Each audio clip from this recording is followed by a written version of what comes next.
Hey everyone, welcome to Paranormal M. Still having trouble falling asleep? Don't stress. Hit that subscribe button and turn on notifications so you don't miss any new videos. I'm here to help you relax and drift off with paranormal stories from all around the world. And if you're cool with it, share your own paranormal experiences with me too. I absolutely love what I do.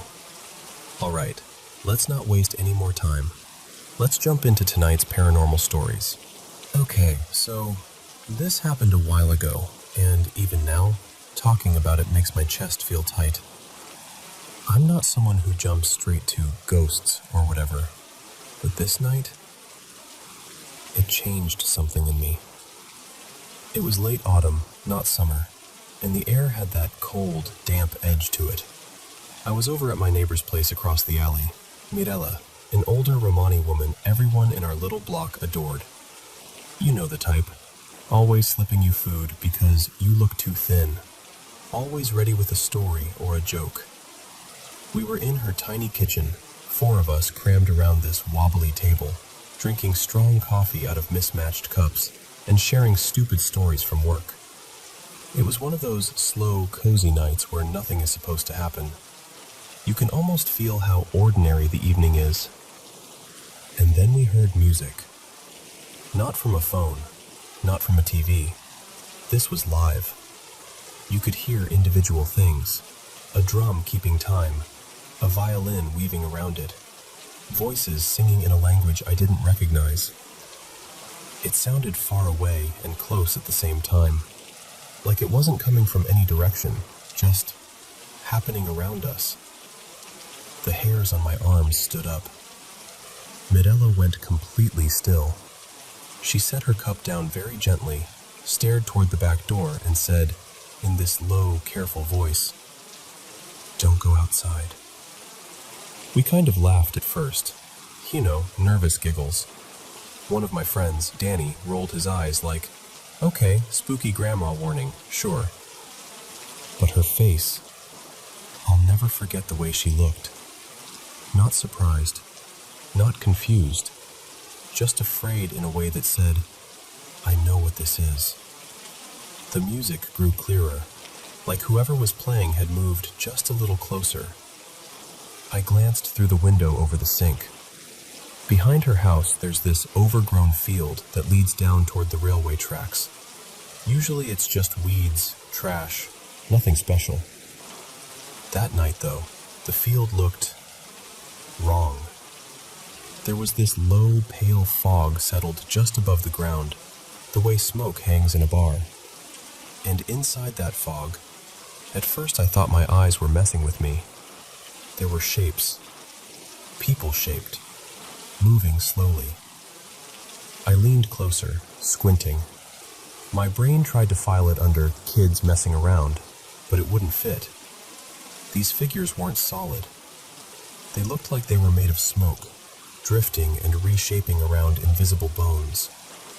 Some of them were missing pieces, an arm fading into nothing, a leg that never touched the ground. One of them, I swear, had no head, but its body still swayed in time with the music, like it was listening anyway. And in the middle of all of them were 2 clearer silhouettes. A man in what looked like a dark suit, and a woman in a long, pale dress, almost glowing in the thin moonlight. They stood facing each other, like a couple at the center of a dance. The others moved around them in a circle, keeping time with the drums and the violin. They didn't look threatening. That's the worst part. They looked busy, focused, as if we didn't exist. Behind me, I heard Mirella whisper, almost to herself, "They're dancing the wedding again." I turned. "What do you mean, again?" She didn't answer that part. She just said louder, "Nobody goes out. Not while they're here. They don't cross a house with guests inside." She said it like it was a rule, like saying, "Don't touch the stove, it's hot." Something she'd grown up knowing. My other friend, Lena, shook her head, but you could see the curiosity in her face. "I want to see where it's coming from," she said. "It's just music." Morella grabbed her wrist. I'd never seen that woman look small until then. "Please," she said, and her voice shook. "Stay inside. Let them finish." Danny gently pulled her hand away from Morella's. "We'll be right back," he joked. "If the ghosts want me, they can leave a voicemail." I remember wanting to stop them and not moving. I just stood there like an idiot, watching as they slid the bolt, opened the back door, and stepped into the night. We crowded at the window. They walked across the patchy grass toward the fog. The music changed as they moved, like someone had turned the volume down for a beat. The circle of fog people slowed. Then, almost in sync, all of them turned. Every face, if you can call them faces, shifted toward Danny and Lena. The fog thickened around their legs first, then their waists. From where we were standing, it looked like the whole group of figures inhaled at once, and the mist rushed in. I heard Lena say something like, "Do you feel that?" But her voice sounded muffled, like it was coming through water. Then the fog swallowed them completely, just for a second. The music hit one sharp, loud note, like a bow snapping across strings, and everything went silent. The haze loosened. The circle of figures drifted back into their slow dance, reforming around the couple in the middle. The drum picked up its beat again. Danny and Lena were gone. No scream, no running, no sound of footsteps. One heartbeat they were there, half lit by the porch light, and the next, the space they'd taken up was just empty night. I don't even remember deciding to move. Suddenly I was outside, breath burning in my throat, Morella behind me, shouting words in her language that I didn't understand. We ran to the spot where I'd last seen them. Nothing. No footprints in the wet grass, no dropped phone, no torn fabric. Just cold air and that fog, already starting to thin out. The music faded, drifting further away, like it was walking itself down the tracks. We called the police. Of course we did. There were statements, searches, flashlights sweeping through the field and along the tracks, dogs brought in, questions repeated over and over. What exactly did you see? Could they have decided to leave together? Are you sure they didn't say where they were going? Try telling people they got taken by music and smoke people at a ghost wedding. Watch how fast their faces shut down into polite disbelief. Days turned into weeks. No calls, no bodies, no cards from a new life somewhere. Just absence. Their social media accounts froze in time. Their rooms stayed half messy, half lived in. Their families kept hoping. I kept replaying that moment with the fog in my head like a loop I couldn't pause.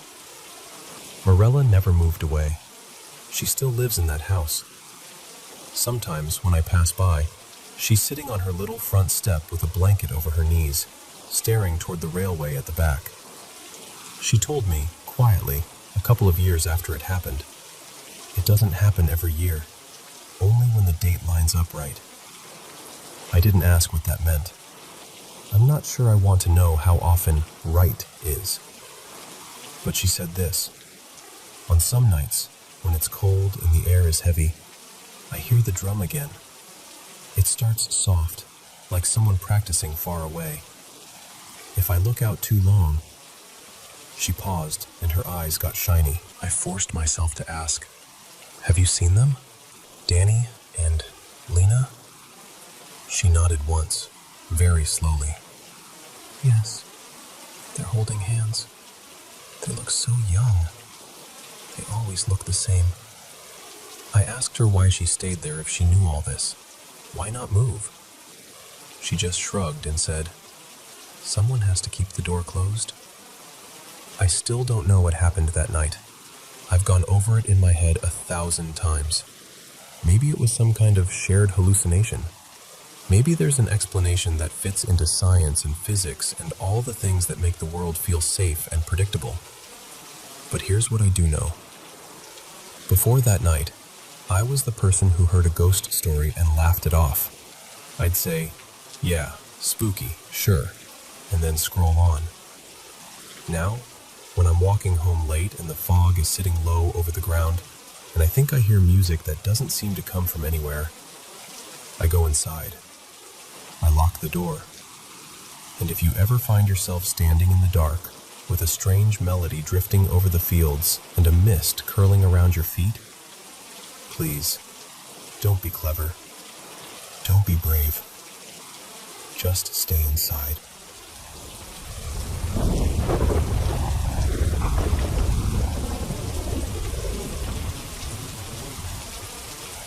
You know, every now and then you come across a story that feels wrong.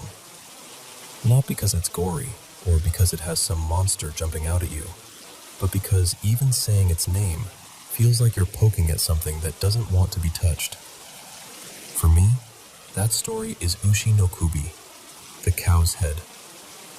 I stumbled on it when I was doing research for a video about Japanese ghost stories. At first, I thought it would be just another creepy folktale, like a yokai with a tragic backstory, or some vengeful spirit haunting a village. But this one was different, because with Ushi no Kubi, there is no story. No plot written down anywhere, no clear author, no beginning, no middle, no end you can point to. All anyone seems to agree on is this: it's supposed to be the most terrifying story ever told. And that's it. Just a name, the cow's head. Somehow, that alone is enough to scare people. So here's what we do know, if know is even the right word. The whispers about Ushi no Kubi go back to Japan's pre-modern times. In some rural areas, when the land was dry and people were desperate for rain, villagers would perform rituals involving cattle. Some stories say they would take the severed head of a cow, or sometimes just its blood, and cast it into a river or a well, praying for rain and survival. It was an offering, one life given in hopes of restoring balance. To them, it wasn't evil, it was sacred, a bargain with something bigger than themselves. But as times changed, those rituals started to look barbaric. People demonized them. The image of the cow's head slowly shifted from sacred offering to something you're not supposed to touch or talk about. A symbol of taboo, of sacrifice, of power that's better left alone. And that's when the rumors really started. Some say that in the late Meiji, or maybe early Showa era, the details always change, which is fitting, there was a thin little book called Ushi no Kubi. According to the old tales, anyone who read it either went insane or died soon after. Supposedly, the authorities got involved. They confiscated every copy, locked them away, maybe even burned them to calm people down. But here's the thing, there's no proof. No title listed in any old catalog, no author's name, no physical copy we can point to. Nothing. Just stories about a story. And somehow, that lack of evidence makes it feel even more dangerous, doesn't it? The less people know, the more they fill in the blanks with their own fears. One version of the legend that really stuck with me is the bus story. You might have heard a variation of it before. They say there was once an elementary school teacher, I'll call him Mr. Hayashi, who took his students on a long bus trip for a school excursion. It was one of those slow, sleepy rides through the countryside. Kids chatting, some dozing off, fields rushing by outside the windows. To pass the time, Mr. Hayashi suggested they tell ghost stories. The students loved the idea. They took turns sharing the usual tales. Bathroom ghosts, cursed tunnels, things like that. Everyone laughed and squealed, and it was all harmless fun. Then, when it was his turn, Mr. Hayashi smiled and said something like, "All right, I'll tell you a story that even adults are too afraid to say out loud. It's called Ushi no Kubi." The moment those words left his mouth, the mood shifted, but he brushed it off. Maybe he thought it would be fine. Maybe he didn't really believe the rumors. So he started telling the story. And that's where things get fuzzy, because no one remembers what he said next. The only thing people agree on is what happened to the bus. Partway through his telling, the bus suddenly lurched and screeched to a stop. The driver's hands were locked around the steering wheel, knuckles white. His face had gone completely pale. Sweat poured down his forehead like he'd just run a marathon. Some students fainted on the spot. Others screamed uncontrollably or burst into tears. A few curled up on the seats, shaking, as if they were trying to shut something out. When other teachers and staff later tried to ask the kids what they had heard, they just shivered or started crying again. Some said they remembered Mr. Hayashi opening his mouth, and then nothing. Just a blank. As for Mr. Hayashi, the man who told the story, they say he was never the same after that trip. He stopped joking with his students, stopped chatting in the teacher's room. He became distant, quiet, like a piece of him had been left on that bus. Some versions say he fell into a deep depression. In others, he simply left the school one day and never returned. But no matter which version you hear, one detail is always the same. Nobody remembers the content of the story he told. They only remember the name, Ushi no Kubi. That's the heart of this legend. It's not about what's inside the story. It's about the whole around it, about the terror that lives in what we don't know. And when you think about the symbol itself, the cow's head, it has layers. In Japanese culture, cows are complicated. They're symbols of strength, patience, and endurance, but they're also linked to sacrifice and death. Historically, when a cow's head was used in a ritual, it wasn't just an object. It was like a vessel, a bridge. People believed it could connect humans and the divine, that through it, they could negotiate with fate. In folklore, too, cows show up in strange places. There's Kudan, a half-human, half-cow creature that appears to warn people of impending disasters. There's Gozu Tenno, a deity associated with plagues and punishment. So when you hear the cow's head, it's not just some random creepy title. It carries echoes of offerings, curses, prophecies, and the price of trying to control forces you don't fully understand.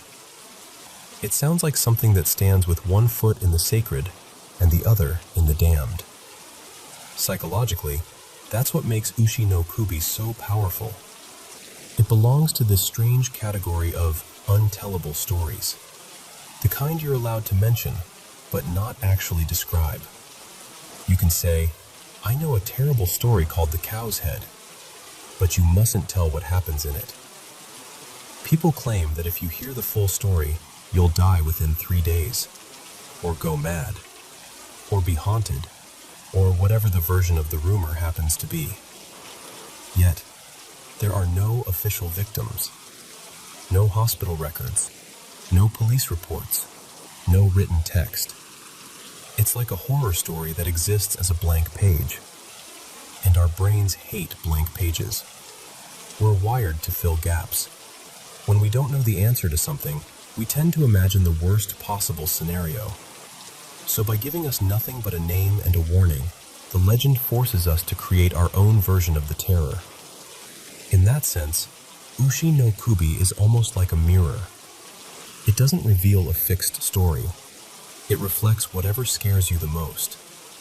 Of course, myths don't stay buried for long, especially not in the internet age. In recent years, Ushi no Kubi has crept back into pop culture.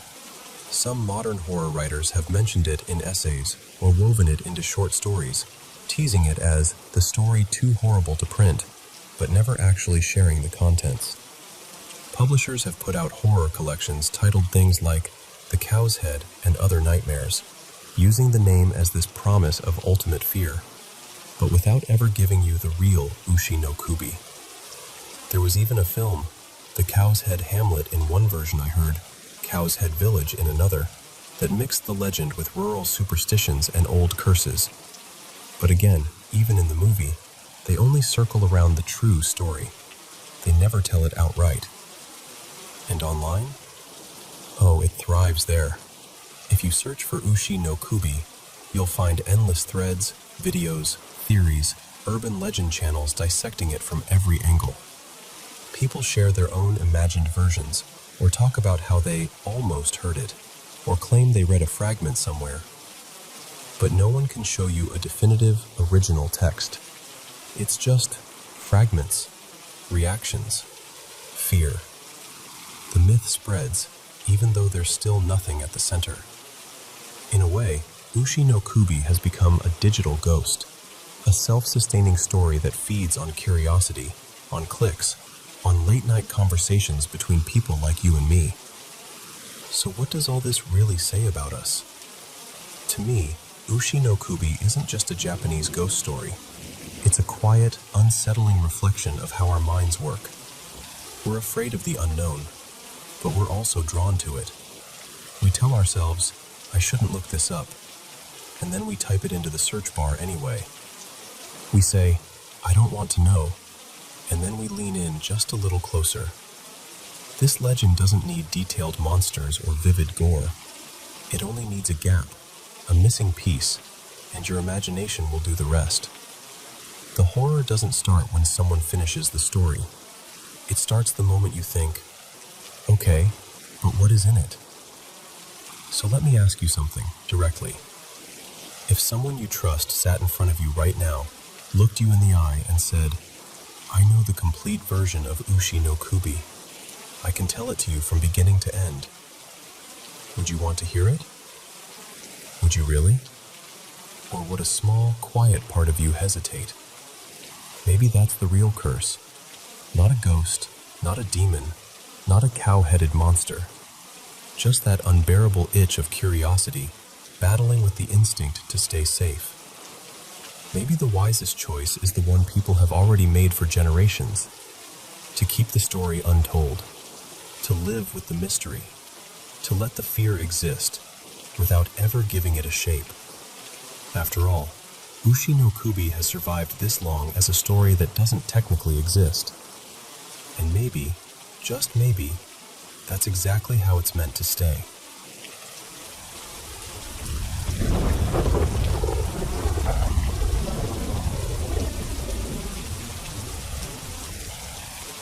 You know, when people talk about Scotland's Highlands, they usually go straight to the postcards in their mind. Those wild hills, the mist curled into the glens, the way the mountains look almost black against a silver sky. But if you sit still long enough up there, really listen, you start to notice something else. Not just the wind through the heather or the distant rush of water, but a kind of crying. Soft at first, almost like someone trying not to be heard. That's what I want to tell you about tonight, the weeping of the Highlands. Because for centuries, people have said that some of those cries don't belong to the living at all. They belong to three spirits. Alis, the mourner of the mounds. Mari Nani, the washerwoman of fate. And Kianod, the weeper of the glens. Different names in different places, but the same thread runs through all of them. Their voices are said to follow death, disaster, and the sort of sorrow that settles into the land itself. Alis, the mourner of the mounds. So let me start with Alis. Her name, the old folks say, comes from the same roots as the old Ban Sith, the woman of the fairy hill. Long before people like you and me were wandering around taking photos of the scenery, the families out there believed Alis cried for them. Not for strangers, just for their own clan. You'd be in a stone cottage somewhere on a stormy night, the fire burning low, and someone would suddenly go quiet and tilt their head, then say, "Do you hear that?" Out beyond the walls, over the sound of the wind, there would be a thin, broken wail, like a woman grieving so hard her voice could barely hold itself together. That was Alis. Her cry didn't kill anyone. That's the part people sometimes get wrong. She wasn't a murderer. She was a messenger. Her voice meant that a thread in the family line was about to be cut. that someone's time had finally run out. As the old faiths faded and Christianity spread through those valleys, people started to talk about her a little differently. Some said she wasn't just crying for a person anymore. She was crying for the world itself. For children taken too early. For villages emptied by famine. For the way the land kept absorbing one grief after another and still had to bear it. Even now, there are Highlanders who will quietly tell you that if you go far enough into the hills, you might still hear Alis keening in the distance. They'll shrug and laugh it off in public, of course, but behind closed doors, they'll tell you that death never really goes silent. It just finds new ways to speak. Mari nan ni, the washerwoman of fate. Now Alis cries from far away, but Mari nan ni, Mari of the washing, comes much closer. Picture this, a foggy highland evening, the kind where the mist sits low and keeps close to the ground. You're walking along a burn, one of those narrow streams with stones that shine like bone under the water. Up ahead, you see a small woman kneeling by the bank. Her skirts are soaked. Her hair hangs in tangled ropes, dripping into the stream. She's scrubbing something in the water. You might think it's just laundry, until you notice the color. Not dirt, not mud, but a deep, dull red that refuses to wash away. Those are the clothes of the soon-to-be dead. Her looks change from story to story. Sometimes she's tiny and fragile, with skin like old parchment and eyes swollen from endless tears. Other times she's almost monstrous, her limbs too long, her feet webbed like a creature of the loch, or her breasts dragging in the water as she bends over the stones. But the rules around her stay mostly the same. If you stumble upon Mary and manage to approach her before she notices you, you have a chance. You can ask her whose clothes she's washing, and she'll tell you who stands on the edge of death. Some say if you gently take the cloth from her hands, you can even trade the fate she's working on for your own, though that's a dark bargain to make. If she sees you first, though, well, then it's your shirt she's wringing out, your blood she's rinsing from the sleeves. People in the Highlands used to whisper that this was why you should never walk alone by certain streams after dark. Not because something would attack you, but because you might learn more about the future than your heart could bear. Kionod, the weeper of the glens. Then there's Kionod, not seen, only heard. While Mary is all about the intimate, personal end of things, one life, one shirt, one final breath, Kionod belongs to the big disasters, the ones that leave whole families, even whole valleys, changed forever. Her name, in some stories, just means the keening one.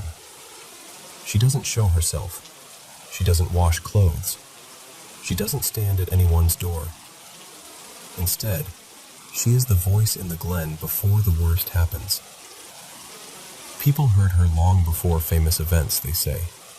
Low, heartbroken wails along the sides of the hills, sobbing that rose and fell with the wind near the lochs. Sometimes it sounded like one woman crying, sometimes like a chorus of them. One of the most repeated tales is tied to the massacre at Glencoe in the late 1600s. In the days before the soldiers began their work, there were reports of a woman's voice echoing through the valley at night, crying as if her heart had already seen what was coming. They say Kionod doesn't just mourn the dead. She mourns what people do to one another. The betrayals, the broken promises of hospitality, the way violence sinks into the soil and never truly leaves. In that way, she's not just a ghostly warning. She's the sound of the land itself grieving. The abbey that wouldn't be silent. You might be thinking, all right, but those are old stories, legends. That's different from real life, isn't it? Let me tell you about a Sunday morning that blurs that line a bit. In the middle of the 1700s, at a place called Fern Abbey up in Easter Ross, there was a collapse during a church service. The old roof finally gave way. Stone and timber crashed down onto the congregation. Dozens died. Some say 30, others say nearer to 40. For our purposes, let's just say it was far too many. In the week leading up to that service, there were reports from the area around Loch Slinn.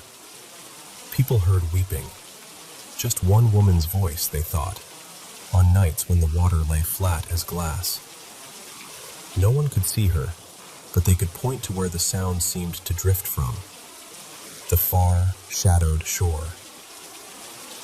There was a young girl from a village a little way off, Cromarty. She swore that, one evening, she'd seen a tall, pale woman standing knee-deep in the loch, washing what looked like a stack of bloodied linen.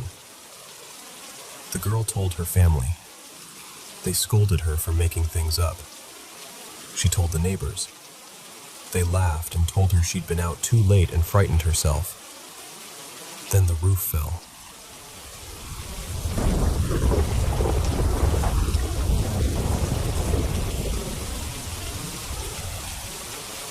I want you to picture this with me for a second.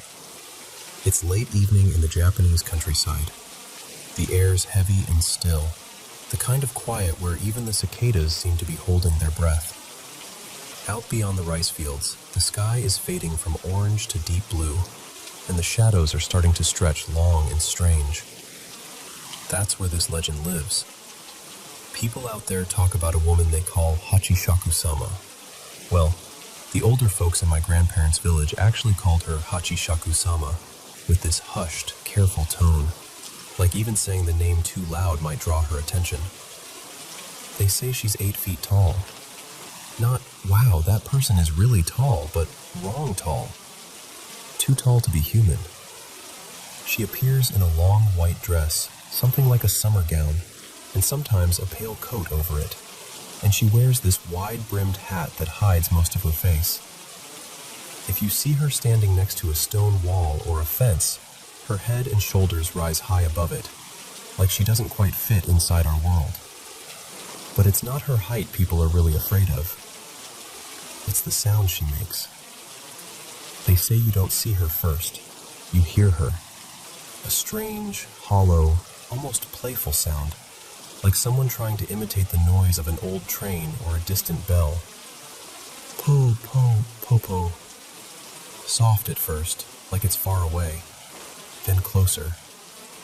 And once you hear that sound, according to the legend, she's already chosen you. It doesn't matter who you are, kid, adult, grandparent. Once Hachishaku-sama sets her eyes on you, you're supposed to disappear within a few days. No explanation, no body, no trace. Just gone. People in the village say she isn't just a ghost or a demon. She's something older, something that was sealed away a long time ago with prayers and rituals. And as long as those seals hold, she can only drift along the borders of farmland and forest, watching. But seals break, statues crack, talismans rot. And that's where the story I heard really begins. It wasn't some ancient folktale at first.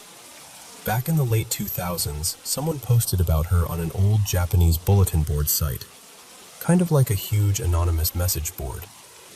The post was just titled something simple, like, "About that tall woman from my grandparents' village." And at first, people thought it was just another scary story. In the post, the storyteller was a kid at the time. Let's call him Ren. Ren said he was staying at his grandparents' place in a quiet rural village one summer. You know the kind of place. Narrow roads, low stone walls, fields stretching out on all sides, and a house that smells like tatami mats and old wood. He'd spend his days catching beetles, playing with the neighbor's dog, just wandering around without a care in the world. One afternoon, he was sitting on the veranda, legs dangling, sipping barley tea and staring out at the fields. It was hot and still, and the air had that sleepy hum to it. that's when he heard it. Po, po, po, po. At first, he thought it was just someone messing around, maybe kids playing with a toy or some strange bird call. It sounded dull and echoing, like it was bouncing off something far away. Curiosity got the better of him, so he leaned forward and peered over the low stone wall at the edge of the property. And there she was.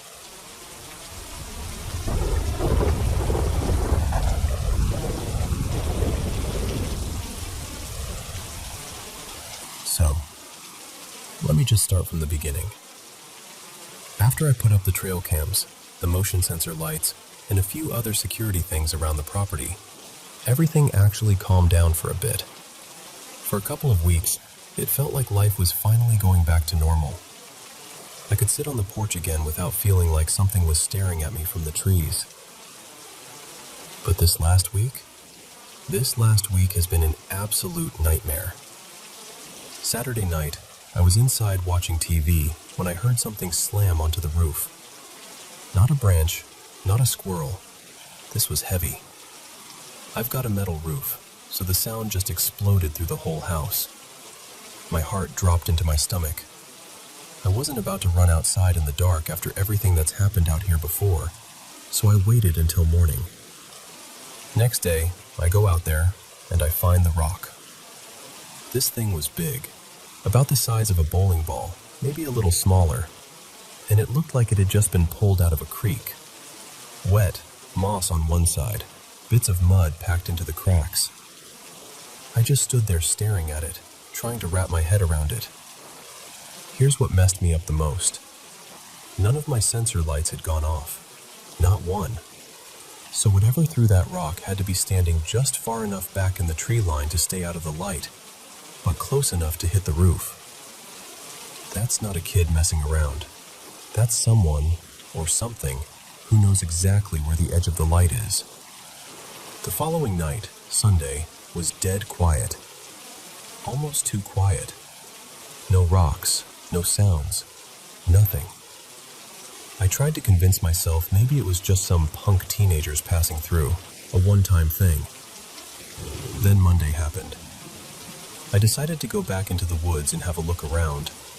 I wanted to see if I could find footprints, broken branches, anything that might explain who was throwing rocks at my house. I walked maybe 10-15 minutes into the trees when I smelled it. That sickly, heavy, rotten smell. I knew it wasn't just an old log or something dead for months. That kind of smell is fresh. I followed it and found a carcass. This time it was a coyote, or at least, that's what it used to be. Its hind legs were snapped and bent underneath it at these horrible angles, like someone had twisted them around and just left them folded up. I could see blunt force injuries along its side, and the head. The head had been hit so hard the skull was cracked open. Not like something had eaten it, more like it had been smashed. I looked around for tracks.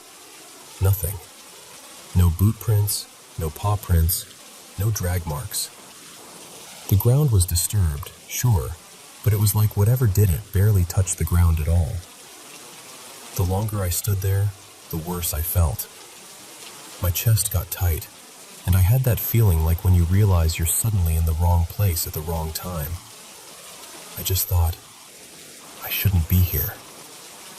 So I turned around and got out of there. That night, I sat out on the porch for a good while with my firearm next to me. I didn't want to use it. I just felt better having it close.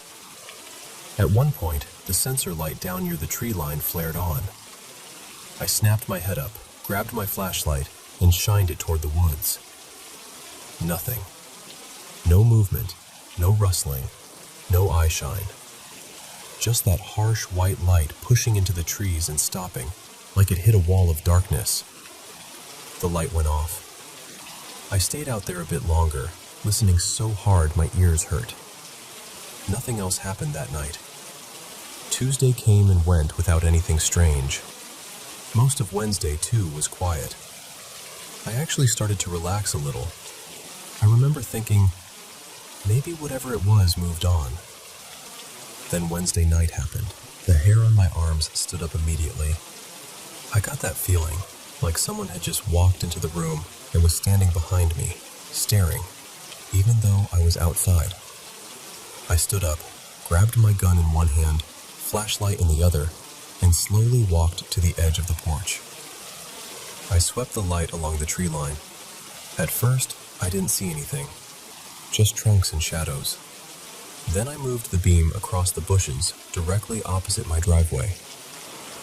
And there they were. Two huge glowing eyes staring right at me. They were higher off the ground than any person I've ever seen. Maybe 7, 8 feet up, easy. They weren't reflecting like a deer's eyes normally do when you hit them with a light. These were a deep yellow, almost amber, and they didn't flicker or move. They just stared. My mouth went dry. I called out, "Hey, whoever's out there, come out where I can see you. I'm armed." What answered me wasn't a person. I heard this low, rumbling growl, like it was rising up out of the ground. It didn't sound like anything I've ever heard in the woods before. It sounded wrong. Almost like there was more than one voice layered in it, if that makes any sense. Like something out of a movie, but real. I thought about firing. I really did. But the way that sound hit me in the chest, the anger in it didn't feel scared of me at all. If anything, it sounded offended. Like I just challenged it, and it was deciding what to do about it. Then, just as suddenly as it started, it turned. I watched those eyes glide sideways, then dip down as whatever it was moved back into the trees. It didn't crash through the brush like a bear or a person would. It was weirdly quiet, just a few soft rustles, and then nothing. I took one step off the porch to follow and instantly got this gut-deep warning, like my whole body just shouted, "Nope." So I listened. I backed up, went inside, and locked every door and window I have. I didn't sleep at all that night. Every time I started to nod off in the chair by the living room window, one of the sensor lights outside would flash on. Not just one either, different ones in different parts of the property. Front yard, side of the house, near the shed. I'd get up, look, shine my flashlight, and see absolutely nothing. This went on at least 3 times. By morning, I felt like I'd been awake for a week. Thursday and Friday were mostly quiet. I did hear one strange vocalization way off in the distance on Thursday evening, kind of like a scream mixed with a moan, but it was so far away I couldn't be sure what it was. Could have been an animal, could have been my nerves. At that point, I honestly didn't trust my own senses. Then came Saturday. Saturday around sundown, I decided I wasn't going to hide inside. I pulled a chair out to the usual spot on the porch, set my flashlight and firearm where I could grab them in an instant, and sat facing the tree line. I told myself I'd stay out there until I either saw something or got too tired to keep my eyes open. For hours, nothing. Crickets, occasional breeze, an owl somewhere back in the woods. It was almost peaceful. Close to midnight, I was just starting to think about going in when I heard movement directly in front of me. Not off to the side, not far away, straight ahead, in the same patch of woods where I'd seen those eyes before. Leaves crunching, something shifting its weight. Slow, deliberate steps. I stood up, grabbed my gun, and pointed it toward the sound, my flashlight ready but not on yet. I didn't want to blind myself in case it rushed me. I waited. My heart was pounding so hard I could feel it in my neck. For a few seconds there was nothing, just silence. Then all hell broke loose. It sounded exactly like a hailstorm, but the sky was clear. I stumbled, almost fell, and that's when I fired a warning shot up into the air. The second the shot rang out, the barrage stopped. For half a heartbeat, everything went quiet. Then I heard it. A scream tore out of the woods, high, long, and absolutely full of rage. I've never heard a human scream like that. I've never heard an animal scream like that either. It was... I don't know how to describe it. It had this feeling in it, like I'd heard its pride more than anything. Right after the scream, something huge took off deeper into the forest. I could hear branches snapping, bushes whipping, heavy footfalls pounding the ground. Whatever it was fast. Faster than anything that big has any right to be. And then, it was gone. I was shaking. I'm not gonna lie, I was scared out of my mind. But I still sat out there for another couple of hours, just in case it came back. I told myself that if it did, I wasn't firing into the air next time. Thankfully, nothing else happened that night. Now it's Monday. I've had maybe a few hours of broken sleep in the last few days. I'm exhausted, and yeah, I'm terrified. I can admit that. I know how this all sounds. If I was on the other side of this, just hearing the story, I might roll my eyes and think it's made up. But I swear to you, on my mother's grave, every word I'm telling you is true as I experienced it. The rock, the carcass, the eyes, the growl, the scream, the rocks hitting my house. My buddy Mark told me to come stay with him in town for a while, and honestly, I'm starting to think I should have taken him up on it. But this is my home. I've put everything I have into this place. I don't want to be chased out of it. I'm sharing this because I don't know what else to do. If you know anything about what this could be, or if you've experienced something similar, I'd really appreciate any advice, any tips, anything you've got. Because whatever is out there, it knows my property now. And it knows I know it's there.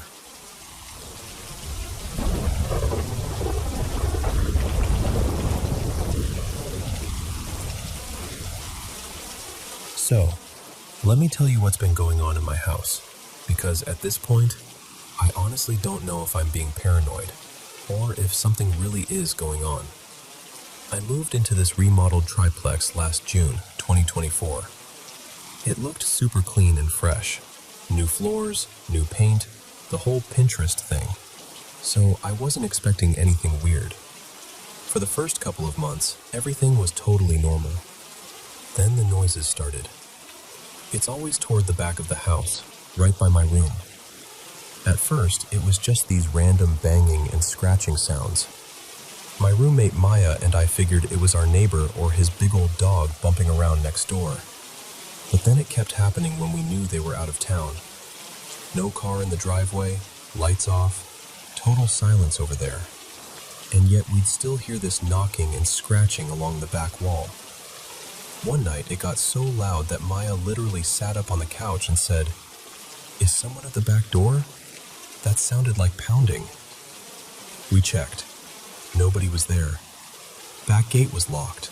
Porch was empty. It wasn't every night, just often enough that we couldn't totally ignore it. But random enough that we'd laugh it off and blame the wind or the pipes. You know how you do that thing where you gaslight yourself so you can still sleep? Yeah, that. Then the other stuff started. So, the bathroom closest to my room, same part of the house as the noises, has this little cabinet over the toilet. I kept finding the cabinet door open. At first, I thought it was a bad hinge or that one of my roommates was just forgetful. I tightened the screws, closed it firmly. Next day, open again. I finally asked, "Hey, is one of you leaving the cabinet door open all the time?" They both looked at me like I was accusing them of a crime. They were like, "No, we thought you were doing that. We've noticed it open too." Around the same time, my bedroom closet door started doing this thing. I'm super particular about that door because my cat, Nori, used to pee in closets when she was stressed in my old place. So I always make sure it's shut. It has one of those old knobs where you actually have to turn it all the way to get it open. It doesn't just drift or pop open on its own. But I'd come home from work or from hanging out with friends, walk into my room, and the closet door would be cracked open. Not wide, just open enough to notice. The first time I thought, okay, I must have rushed out and forgotten. Then it happened again, and again. And after like the fourth time, I was like, no, I know I closed you. We kept telling ourselves, it's just an old house. Houses settle. Doors shift. You know, everything kind of escalated 2 weeks ago. We decided to have a small get-together. Nothing huge, just a handful of friends on the back patio. Music low, snacks, drinks, typical weekend stuff. My friend Lila brought her new boyfriend, Daniel. It was his very first time at our place. He had absolutely no idea about any of the weird stuff. No ghost stories, no hints, nothing.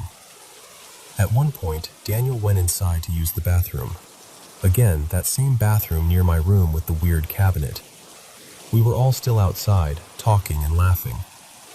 Later that night, after most people had left, Lila told me what Daniel had said on the drive home.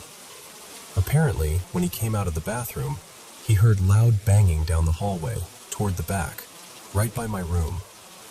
He thought we were playing a prank on him, like trying to spook the new guy. Then he told her something that honestly gave me full-body chills. Here's the thing. My bedroom door had been shut the entire time, and every single person was outside on the patio. No one was in the hallway. No one was in my room. Lila only told him later about the noises and the doors. He had no context when it happened.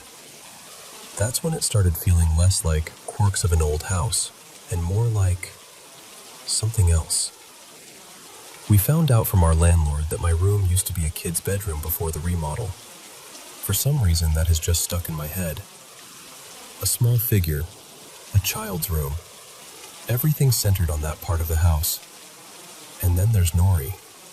Since we moved in, she has been peeing on my bed once or twice a week. She has never done this in all the years I've had her. I took her to the vet, full workup. No UTI, no kidney issues, blood work totally normal.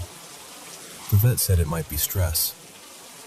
When I thought about the timing, I realized it started around the same time as the banging and scratching. It wasn't immediate when we moved in, just once the weird stuff started, so did the bed peeing. Lately, she's been extra clingy at night. This cat has never been a cuddler. She's always been Miss Independent. Foot of the bed, chair in the corner, anywhere but right next to me. But for the last month or so, she's been sleeping pressed against me, right up against my side or my chest, every single night. If I roll over, she scoots closer. All of that together, the sounds, the doors, the guest who saw something, my cat acting totally out of character. It just feels like more than old house noises.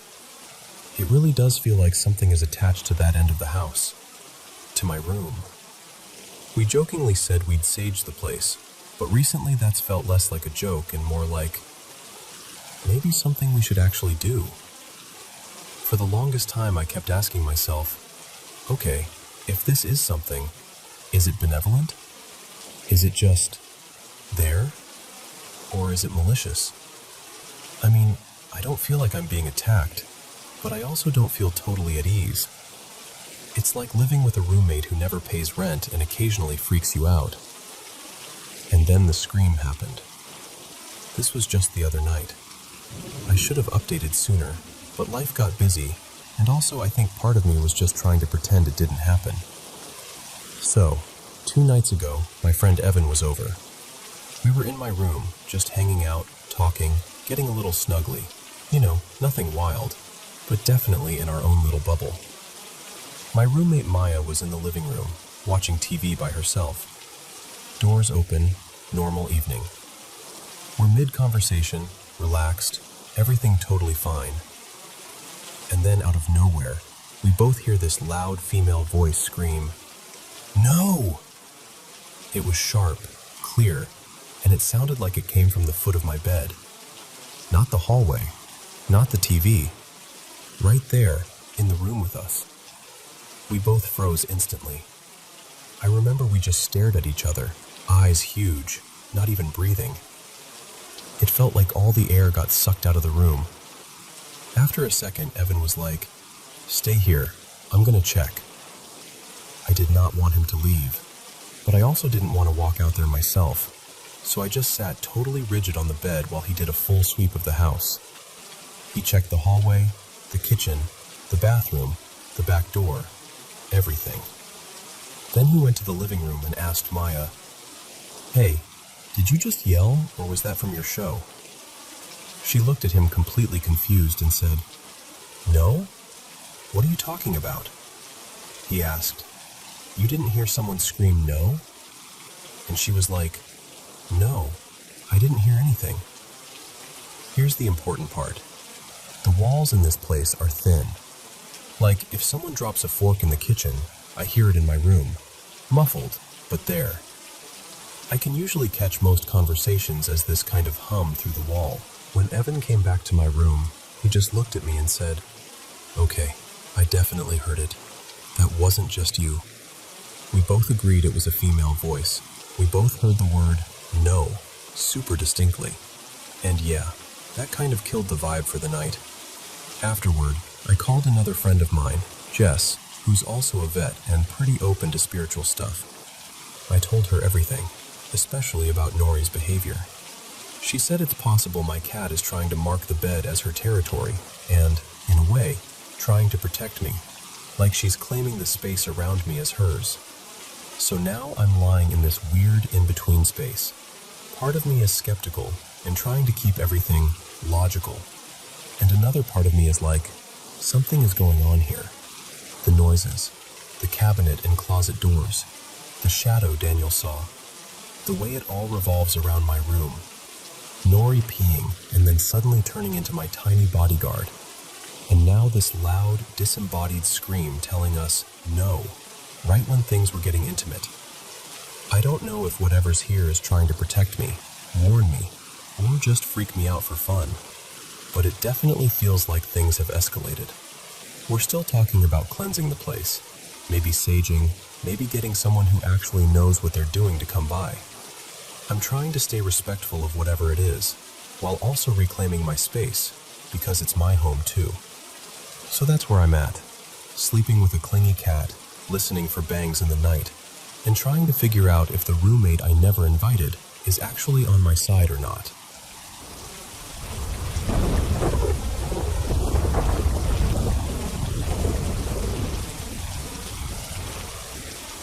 Hey everyone, welcome back to Paranormal M channel. The weather's been pretty cloudy lately. How is it where you are? Drop a comment and let me know. I've been having a blast sitting here sharing paranormal stories from all over the world with you. And if you've ever had a paranormal experience yourself, don't hesitate to send it my way. Don't forget to subscribe and turn on notifications so you don't miss any new videos. Now, switch on your nightlight and get ready for your favorite time of day. Thank you, as always, for listening. It means a lot and really keeps me going. So, this is a story I don't tell often. It still makes my skin crawl a little, but I've reached a point where I can talk about it without shaking. This was about 6 years ago, when I was in my mid-20s. I was a very tired mom with 2 little ones. My son, Milo, who was 3, and my daughter, Aria, who had just turned 2. Aria is autistic, and even back then, she had some really intense behaviors. Meltdowns, self-harming, ripping up anything she could get her hands on, refusing clothes, lining up toys for hours. On top of that, my body was quietly starting an autoimmune war I didn't know about yet. I just knew I was exhausted all the time, and everything hurt. I was also going through a divorce. My ex, Daniel, was still around a lot, because as much as we couldn't stand each other, I really needed the help with the kids. So he was in and out constantly. We argued almost every day. It was not a peaceful home. We were living in this cheap, big apartment just outside of Dallas, in a rough neighborhood. I'd always been a hardcore atheist, like aggressively logical, very everything has a scientific explanation, And if it doesn't, we just haven't found it yet. But the very first time I walked into that apartment, I got this feeling. You know when your stomach drops for no reason? It was like that. And it was coming from this tiny utility closet at the end of the hallway, where the water heater was. I opened the door, looked in, nothing. Just pipes, dust, and a water heater. Still, the air felt heavy, dark. I shrugged it off because, again, science. I told myself I was just being dramatic and we moved in. Months went by. Lots of stress, lots of yelling between Daniel and me, lots of sleepless nights with the kids. Nothing paranormal happened at first, just normal chaos. First incident. One night, after I finally got both kids to sleep, I went to take a shower. We had 2 bathrooms. One worked, one didn't really. I was in the working one, started my shower, and realized I'd left my shampoo in the other bathroom. Now, the way the apartment was laid out, there were 2 bedrooms, each with a door that connected through the hallway. And then there was this little Jack and Jill type setup between one bedroom and the second, non-working bathroom. There was also a door between the bedrooms that I never closed. Ever. I was super paranoid about the kids. I liked to be able to hear everything. So I had this hard rule with myself. Don't lock doors. Don't close anything that would keep me from hearing them. So I step out of the shower, grab a towel, and head to the other bathroom to grab the shampoo. To get there, I go to that door between the 2 bedrooms, the one that is always open. And it's locked, from the inside. I remember just standing there dripping, staring at the doorknob thinking, that has to be wrong. I don't lock this door. I literally never lock this door. The kids were both asleep in their rooms. The front door was dead-bolted, and Daniel wasn't there. It was just me. I checked the hallway entrance to the second bathroom. Locked too. My heart started pounding. I grabbed one of Daniel's old bowling trophies from the dresser, like I was actually going to go bash in a door and fight some intruder naked in a towel. Not my smartest imagined plan, but I was terrified. I checked the whole apartment. Front door still locked from the inside. Windows latched. Kids sound asleep, untouched. Nothing out of place. Eventually I managed to unlock the door from my side. I honestly don't remember how. It's a blur. And when I opened it, the other bathroom was just normal. Dark. Quiet. Empty. No signs of anybody having been there. The scratching. Back in the shower, I'm finally trying to calm down. And suddenly, I feel something scratching the backs of my thighs. Like cartoon scratching. Rapid, light, but sharp. Like when a cat runs past you with its claws out, but there was nothing in there with me. I froze, and it kept going, up and down the backs of my legs. I jumped out of the shower, looked down, and there were red scratch marks on my skin. Not deep, but very clearly there. I grabbed my phone, took pictures from a million angles, and sent them to my friend Jess, with something like, "Okay, either my shower is haunted or I'm losing it." Jess replied, totally casual, "Maybe it's like poltergeist energy, built up negative vibes or whatever." I remember rolling my eyes, even though my heart was pounding. I typed back, "Sure, or maybe my shower tiles are secretly knives." But those scratches were real. After a few weeks, when nothing else happened, I kind of stuffed it down, decided it didn't matter. The matching scratches. Then it escalated. One morning I woke up and had this long scratch going down my left forearm. It was just one line, but it went from my wrist almost to my elbow, like something had dragged a single claw all the way down. I checked the bed, the wall, the headboard. Nothing sharp. I didn't sleep with jewelry. There was no reason for it. Later that day, Daniel came over. We were on the tiny balcony, him leaning halfway inside the living room because the sliding door was cracked open and the kids were playing behind us. He's smoking, We're talking, probably arguing about something stupid. And suddenly, he jerks his arm back and goes, "Ow, what the hell?" He holds out his forearm, and I swear to you, it has the same kind of scratch. Same arm, same direction, same weird, shallow but angry look. It was like mine had been photocopied onto his skin. I showed him my arm and was like, "Do you see this? Do you see how they match?" He shrugged it off, told me we probably brushed against something. "You're overthinking it," he said. "You're stressed." I tried to let it go. We went inside. I made dinner. We wrangled the kids to the table. At one point, my 2-year-old Aria pulled off her little t-shirt because she hated wearing clothes, as usual. And right down the center of her back was a single, long scratch. Same look, same feel. One clean line, top to bottom. My stomach dropped. I felt cold all over. It wasn't just me anymore. It wasn't just my imagination or my stress. I didn't say anything to her. I didn't want to scare her. But I looked at Daniel like, "Do you see this now?" And he still tried to brush it off. That night, I did not sleep. The handprint. A little while later, I was on the phone with my older sister, Lena. She's religious, very gentle about it, but she believes in angels and demons and all that. I, at the time, did not.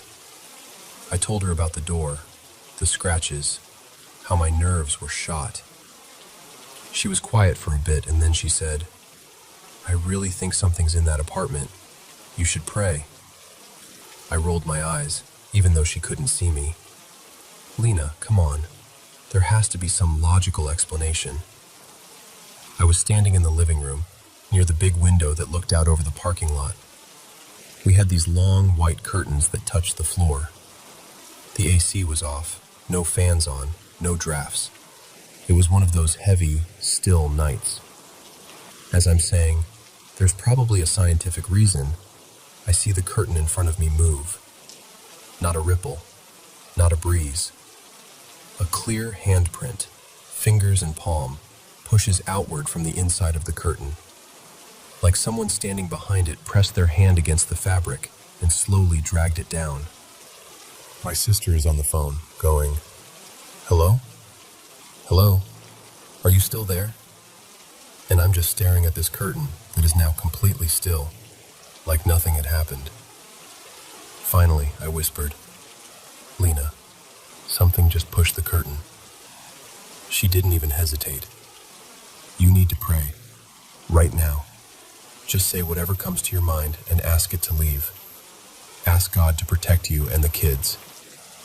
And listen, my little atheist self prayed harder in that moment than I ever had in my entire life. It wasn't pretty or poetic. It was more like, "Please, whoever, whatever, just make this stop. Don't touch my kids. Don't touch us. Just leave." I hung up and called Jess again. She came over with incense and a lighter and said, "Okay, we're cleansing this place." We walked through every room, burning incense, speaking out loud, saying things like, "You are not welcome here. This is our home. You have to leave." I felt ridiculous and terrified at the same time. But after that night, things got quiet. For about 2 months, nothing happened. The fork and the water. Eventually, I started to relax. I even let Daniel stop crashing on the couch every night. The kids would go stay with his mom sometimes, which gave me a little break. One day, he took both kids to his mom's house, and I had the apartment to myself for the first time in a long while. It was peaceful. Sun coming through the windows, TV off, just normal silence. I remember thinking, maybe whatever it was is gone. Maybe the incense and all that worked. Later that afternoon, Daniel called to say he was on his way back with the kids, about 10 minutes out. We talked briefly, hung up. I was standing by the half wall that separated the kitchen from the living room, the kind you can see over while you cook. On the counter next to me was a fork from lunch. As soon as I put my phone down, that fork shot straight up into the air. I'm talking almost to the ceiling in this smooth, impossible arc, and then it clattered back down onto the counter. I just stared at it. I didn't even scream. My brain was like, no, nope, absolutely not. Then I grabbed my keys and ran out the front door. I called Daniel back, totally hysterical, trying to explain through tears, and he was doing his usual, "You're freaking yourself out, it's stress. Calm down, I'm almost there." So I sat on the stairs outside, waiting. When he got there, I was still shaking, still begging him, "Please, just listen to me. Something is wrong with that apartment." We went back inside together. He's rolling his eyes, trying to make jokes, and then we both hear this sound, this sharp, meaty pop, like when you smack your fist into your palm. He suddenly winces and grabs his forehead. "Ow, what the?" When he pulls his hand away, there's a red mark forming, like he'd just been smacked right in the middle of his forehead by an invisible hand. He looks at me, and for the first time, I see real fear in his face. And then, as if that wasn't enough, we hear water. Not a drip, a pouring sound. We walk around the corner toward the kitchen, and water is coming out from the bottom of a completely random wall. Not the sink, not the dishwasher, just the wall. Like the wall itself had sprung a leak. It was pooling onto the floor, spreading across the tiles. We just stared at it for a second, and then I said, "Nope, get the kids, we're leaving." We grabbed the kids, grabbed our bags, and ran out like the building was on fire. Drove around for about half an hour because neither of us wanted to go back. When we finally did go back, the floor where the water had been, bone dry. No dampness, no puddle, nothing. Leaving for good. We did it. We put salt across the thresholds, in the window tracks, in a line by that creepy utility closet. We spoke out loud again, telling whatever it was that it wasn't allowed there, that it had to go. And it did feel calmer. Nothing dramatic happened after that. But we couldn't relax in that place anymore. The kids were restless, I was on edge, and even Daniel, the king of "you're overreacting," didn't argue when I said, "We're breaking the lease." So we did. We broke the lease early, paid the fee, and got out. I went into that apartment as a smug atheist who thought ghosts and demons were just stories people told themselves when they couldn't explain things. I still don't know exactly what was in there. I don't know if it was a spirit, or some weird, concentrated bad energy, or something else entirely. But I know this. Doors I never locked were locking. Scratches appeared on all three of us in the same way. A handprint pushed through a curtain. A fork flew. Water came out of a wall and then vanished. And whether it fits into any neat belief system or not, that apartment absolutely changed the way I see the world.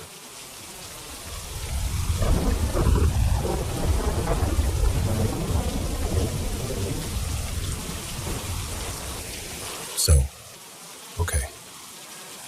Let me just take a breath and tell you this like we're sitting on a couch with coffee. Because this is still the weirdest thing that's ever happened to me. This is my one and only first-hand brush with what I can only describe as a poltergeist. It was the late 90s, 98, I think. I was about 22, living with my boyfriend at the time, Daniel. We were broke in that very particular first place together way, so we rented this cheap little apartment that sat in this awkward gray area between the nice part of town and the maybe don't walk alone at night part. I worked at a little print shop during the day, and Daniel worked nights at a warehouse. So most evenings, we kind of tag-teamed the apartment. I'd be coming home as he was heading out. One afternoon, I got home from work. We chatted for a minute while he changed, kissed goodbye at the door, and he left for his shift.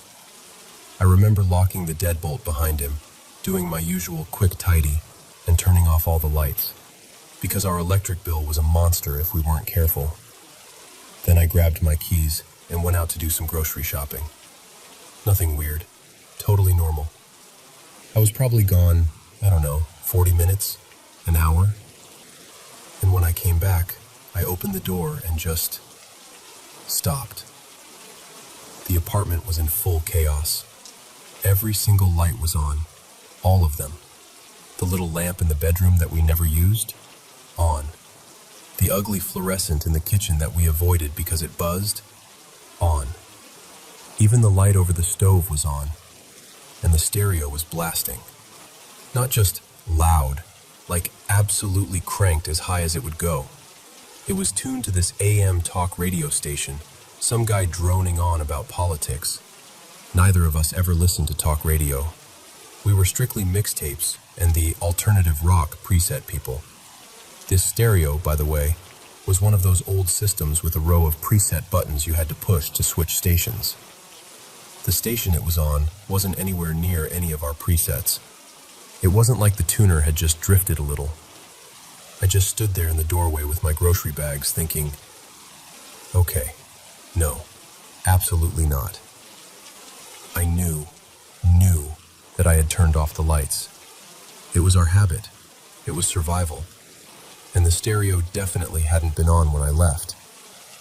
The first thing that really hit me, though, once I stepped inside, was the silence under the noise. Our cat, Luna, was nowhere to be seen. Normally, she would come trotting up the minute anyone opened the door, all chirps and meows, ready for attention. But this time, nothing. No jingle of her collar, no little paws on the carpet. That scared me more than the lights. I dropped the groceries on the table, walked over, and turned the stereo off. The sudden silence made everything feel even weirder. You know that heavy, charged kind of quiet? It felt like the apartment was holding its breath. All the hairs on my arms and the back of my neck were standing up. I started calling for Luna, going room to room. Nothing under the bed, nothing in the closet, not behind the couch. I checked the bathroom, and that's when I noticed something else. The bathroom sink was filled right up to the brim with water. No slow trickle from the tap, no drip. Just perfectly still, full to the edge. Like someone had plugged it, turned the water on, and then turned it off at exactly the right second. My stomach dropped. I went to the kitchen. Same thing. The kitchen sink, both sides, filled to the top with water. Again, taps completely off. No leaking, no wet floor, just this calm, full, perfectly still water. And then I finally heard her. The tiniest, muffled little meow. I followed the sound to the pantry. Now this pantry was like an in-wall cupboard with shelves inside. The door I'm talking about was above my head, like I had to stretch a bit to reach the groove on the side to open it. No knobs, no handles, just that little groove. I pulled it open, and there's Luna. Sitting way back in the corner of the top shelf, eyes huge, staring at me like, you would not believe what just happened to me. There is absolutely no way she could have gotten in there on her own. There was nothing nearby. No counter, no chair, nothing she could have used to jump up. And even if she somehow did, there's no version of reality where she's opening that door herself. At that point, my body just went, we're done. And I went straight into full freak-out mode. I grabbed the phone, landline days, and called Daniel at work. He picked up, and I just started babbling. You know when you're so scared your voice is shaking and your words all run together? That was me, pacing around the apartment, trying to tell him about the lights, the stereo, the sinks, the cat in the cabinet. He stayed really calm. He told me to leave the phone on speaker and do a walkthrough of the whole apartment, just to make sure no one had broken in and was hiding somewhere. So I did. I checked the bedroom, the closets, behind the shower curtain, under everything I could think of. No one. Nothing out of place except the extremely weird stuff. He had me look around and confirm that nothing was missing. Laptop? There. TV? There. His game console? Still plugged in. Rent money envelope? Still hidden where we'd left it. So, okay, not a robbery. I was still shaky and on the edge of hyperventilating when he said, "Hang on, I'm going to call the front office, see if anything happened around our place." He put me on hold for a bit, then called me back. Apparently there had been some kind of altercation right outside our building, near the apartment next door. We'd always had a weird feeling about those neighbors, like there was something sketchy going on. Lots of strange visitors at odd hours, that kind of thing. The office said security, and eventually, the police had to escort a couple of really angry guys away, but that as far as they knew, no one had gone into our unit and nothing had happened directly to our apartment. Daniel came back on the line and tried to lighten the mood. He said something like, "Well, maybe it was a ghost trying to make it look like someone was home, so those guys wouldn't decide to break in and take our stuff." I kind of half laughed, half sobbed. Then he goes, jokingly, "If it is a ghost, it better do some housework to pay for the extra electricity." I remember that very clearly because I told him, "Don't say that." And he laughed and said we'd talk more about it the next day when we were both off. That night, when he got home and we went out for a walk, he admitted he didn't necessarily think it was a ghost, but he did say this: "If it was something paranormal, the last thing you want to do is feed it fear." In his mind, treating it lightly, joking, not getting too scared, was a way of not giving it power or attention or whatever. And since it hadn't done anything destructive, no broken dishes, no writing on the walls, the worst thing it had done was give Luna a very confusing afternoon. So his attitude was, let's just be respectful and not poke it. A few days later, though, it was his turn to be weirded out. He goes, "Hey, quick question. Did you vacuum before you left?" I'm like, "No, why?" "Did you maybe put the dishes away?" "No, I was running late. The sink was a mess when I left." "Why? What's going on?" He took a breath and said, "Okay, so I came back from picking up some stuff and the entire apartment has been vacuumed. Like, perfectly. You know those straight vacuum lines you get when you're doing a really good job?" He said they were everywhere, every room. But there were no footprints in the carpet leading to the closet where we kept the vacuum. Just these neat, precise lines, and then nothing between that and the closet door. And the dishes? All washed, all dried, all put away in the right cabinets. Not just tossed somewhere, like exactly where they belonged. Plates stacked where we always kept them, glasses in their usual row, silverware in the right slots. He checked the doors and windows, still locked from the inside. That's when he said, half joking, half serious, "I think the ghost heard me when I told it to do some housework." After that, things calmed down. We didn't have any more big, dramatic events. No more mystery water, no more blaring stereo. But Luna started doing this one thing she had never done before. She became obsessed with the bathtub. She would sit on the edge of it and just stare into the empty tub. Not playing, not pawing at anything. Just sitting there for long stretches of time, peering into it like she was watching something we couldn't see. Every time I'd walk past the bathroom and see her like that, I'd get this little chill. Over time, I developed my own theory. Nothing scientific, just a feeling. I started to wonder if maybe our polite little poltergeist had been a former tenant. Someone who might have died in that apartment, maybe even in that bathtub, and for whatever reason, hadn't really let go of it yet. Maybe, in their mind, that was still their space they were protecting. And that night with the argument next door, with angry people outside and who knows what going on, maybe they panicked for us, turned on all the lights, cranked the stereo, moved the cat to a safe little cabinet, filled the sinks as some kind of strange leftover habit or symbol. Who knows? I can't prove any of that, obviously. Maybe there's some wildly rational explanation for everything that happened, and we were just two tired young adults in a weird building at the edge of town. But here's what I know for sure. I walked into that apartment one day, and it was not how I left it. Something, or someone, turned everything on, filled every sink, and gently tucked my cat away in a place she couldn't possibly have reached.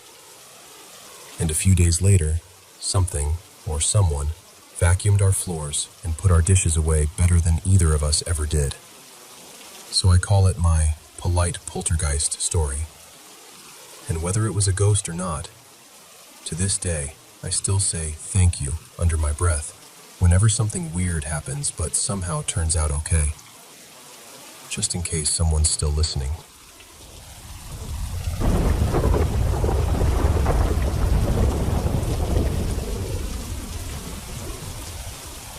So, this is one of those stories I still don't fully understand, but I think about it all the time. When my daughter Maya was a little over 2.5, we had an experience that still gives me chills. One afternoon, she was sitting in our living room, perched on the edge of the couch, eating sliced strawberries out of a little yellow bowl.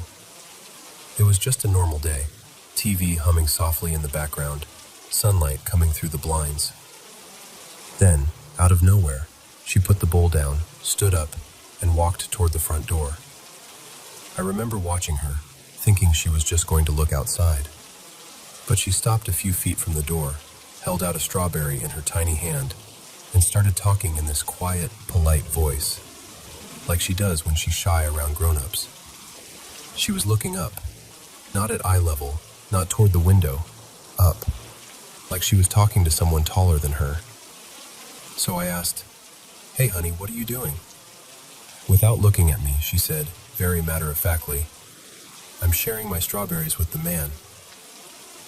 I got that weird feeling in my chest. You know when the room suddenly feels just a little too still? I glanced at the door, checked the porch, checked the window. No one there, just us. I tried to keep my voice light. "Oh yeah? What man?" She finally turned to look at me, like I was the one being silly, and said, "The man from before," and then went right back to holding out strawberries to nothing that I could see. I let it go in the moment, but it stuck with me. A few days later, early in the morning, she woke up and toddled out of her room.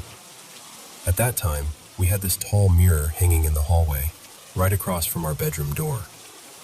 She walked over, stopped in front of it, and just stared. The air felt heavy. That's the only way I can describe it.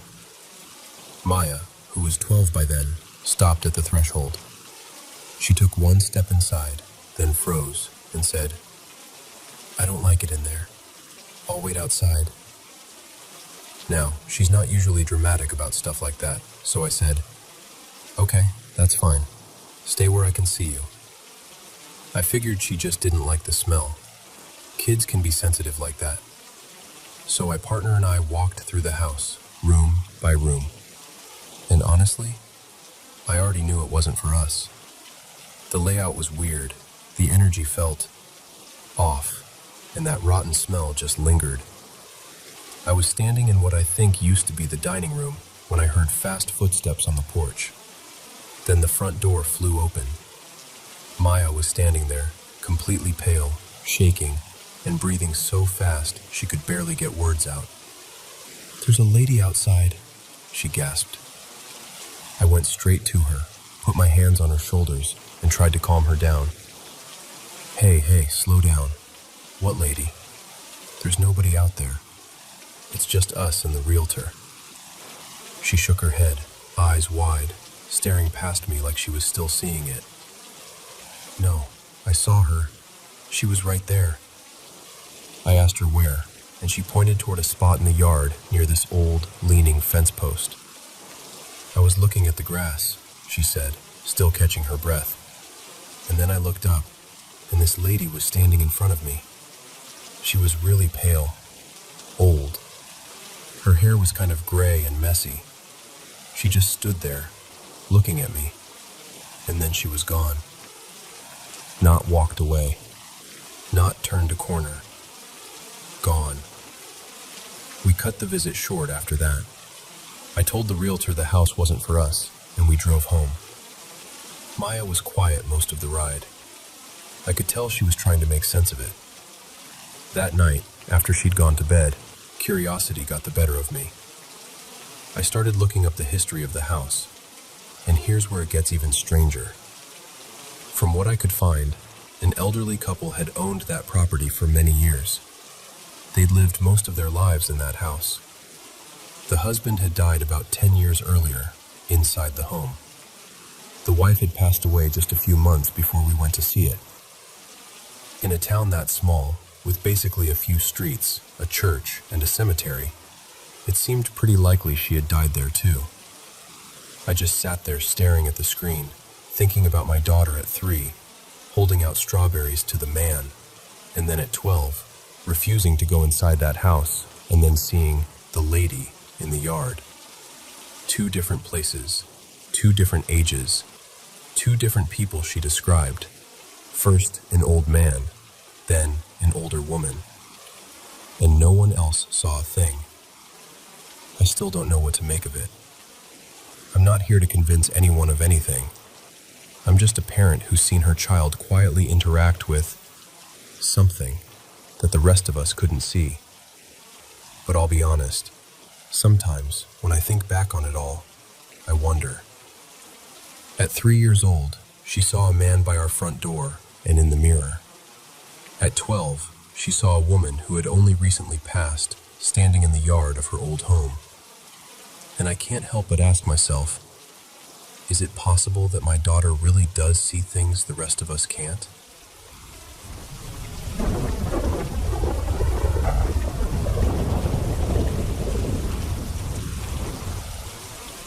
So, I can't tell you the name of the university. If I did, anyone in Britain would probably guess it straight away. Just picture one of those very famous universities in central London, not far from Euston, with old brick buildings that always smell faintly of rain and printer ink. That's close enough. When I flew back to London that autumn, it was from Singapore this time. The plane landed in the late afternoon, that gray hour when the sky looks like wet paper. I always book those flights on purpose.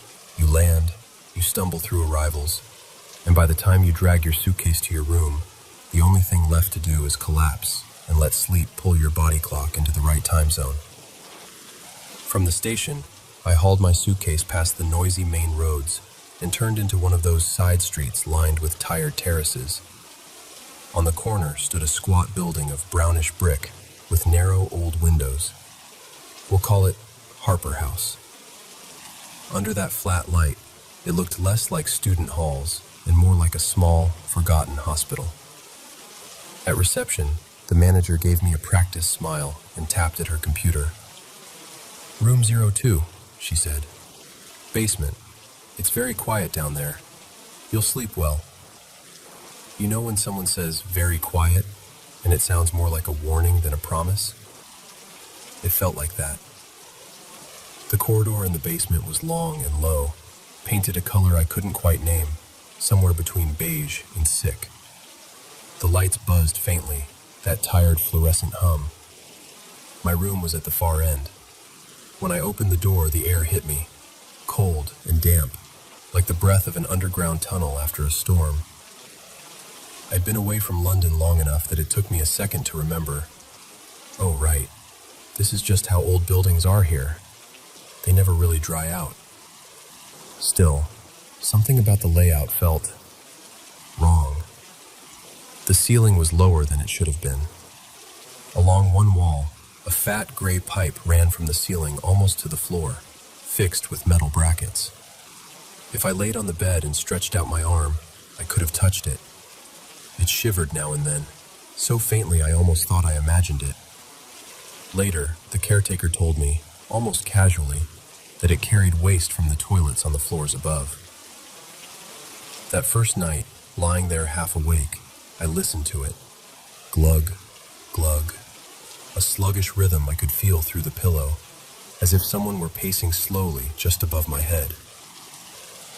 When I woke in the small hours, there was a distinct chill along the side of the mattress near the wall, like someone had been sitting there and just stood up.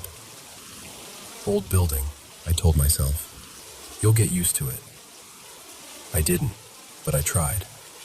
By the start of my final year, my desk had disappeared under stacks of articles and half-printed drafts.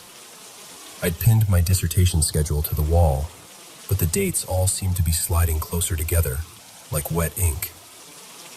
Sleep got later and later, and the longer I stayed in that basement room, the heavier the air felt, like there was something sitting on my chest that I couldn't quite see. One Friday night, I was hunched over my laptop, half reading the same paragraph for the 5th time, when a new email popped into my inbox. The subject line was blank. The sender was rowan.mace.22@xxx. The message was just one sentence. 2. Room 02. Is it still leaking? I stared at it.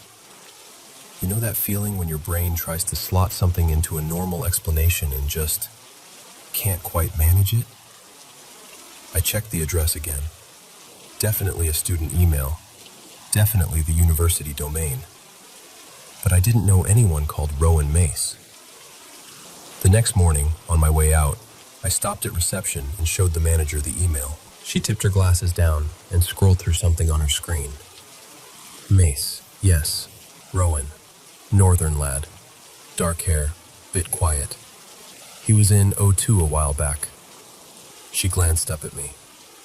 The leak was awful that year. He kept complaining about it. In the end, he moved to an upper floor. So his email still works? She frowned, clicked a few more times. That's odd, she murmured. He graduated a couple of years ago. These accounts are usually deactivated. The back of my neck prickled. I told myself, sensibly, that it must be some system quirk. Old accounts that hadn't been cleared. A harmless glitch. That night, though, the pipe in my wall got louder. It wasn't just the glugging anymore. It had shifted into a slow, deliberate thud, like footsteps taking the same 3 paces over and over, right behind the plaster. Every time I thought it had stopped, it would start again, quieter, as if it were testing how much noise I would tolerate. A day or two later, a repairman turned up on the floor. He'd been called by someone down the corridor about a dripping ceiling, but when he finished with them, he knocked on my door too. He was in his 50s, maybe, with reddened hands and those watery blue eyes people sometimes get after years in drafty buildings. His badge said E. Harper, and underneath, in tiny print, the university's estates department. Everything all right in here? He asked. Any leaks? I told him about the noise in the wall. He set down his toolbox, unfolded a ladder, and inspected the pipe where it joined the ceiling. He twisted one of the valves gently, listened for a moment, then gave a little nod, as if the building had answered him. Old problem, he said, climbing back down. The water in this place always tries to follow its old paths. What does that mean? I asked. He wiped his hands on his trousers and gave me a small, oddly kind smile. Moisture has a memory, he said. The words lodged in my mind and wouldn't leave, like a song lyric stuck on loop. That night, the sound did quieten, for a while. By October, I couldn't stand the basement smell anymore. You know that mix of dust, detergent, and something vaguely metallic? It clung to my clothes, to my hair, even to my notes. One evening, when the rain was doing that fine, misty thing London rain does, I gave up on working and walked until I found a pub that looked soft around the edges. Warm light, steamed-up windows, people talking just loud enough that you wouldn't feel alone. I'd barely sat down with my drink when a voice beside me said, "You look like someone who's just crawled up from underground." I turned. A young woman sat a few stools away, watching me with a small, amused smile. She had pale skin, freckles across her nose, and red hair twisted into a loose knot. Her eyes were that washed-out blue that looks almost gray in low light. And I know this sounds silly, but my first thought wasn't, she's pretty. It was, she has the same eyes as the maintenance guy. You've got dust on your sleeve, she added, gesturing. Basement room, I said. I think it's permanently in the air down there. I know that smell, she replied. She held out a hand. I'm Rowan Mace. My heart gave a small jump at the name. Rowan Mace. It sounded too close to the email in my inbox. Rowan Mace, for comfort. She told me she studied psychology at the same university. We chatted about classes, about how early it got dark in London, about the horrible carpet in the library. Nothing that mattered, really. But her presence was strangely quieting, like standing under a hot shower after being cold all day. As we left, she said, almost shyly, let's have tea sometime. Proper tea, not whatever they serve in the cafeteria. We swapped numbers. Don't keep the light on too late. It was such an ordinary sentence, but reading it, I felt that small, wrong twist in my stomach again. The name, the email, the basement. I started writing back. Do you know someone called Rowan? And then deleted it. In the end, I just sent, okay, good night. After that, I began to see her everywhere. On the stairs in the library, leaning against the banister with a book in her hand. In the cafe near campus, where she always took the seat by the window and ordered unsweetened black tea. We never made formal plans, we just drifted into each other's orbit. Our conversations stayed light, lecturers we liked, books we pretended to have finished, the way London could feel like 3 different cities in a single day.